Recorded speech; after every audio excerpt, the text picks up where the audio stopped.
another follow-up on the rear frame.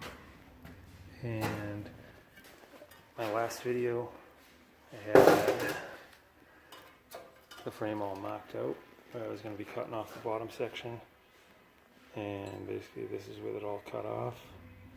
So you can see how much extra room this gives you for clearance with the frame, as opposed to that. That'll give me plenty of room to move that rear axle mount right up in nice and tight somewhere along here. And the frame's all open in the bottom now.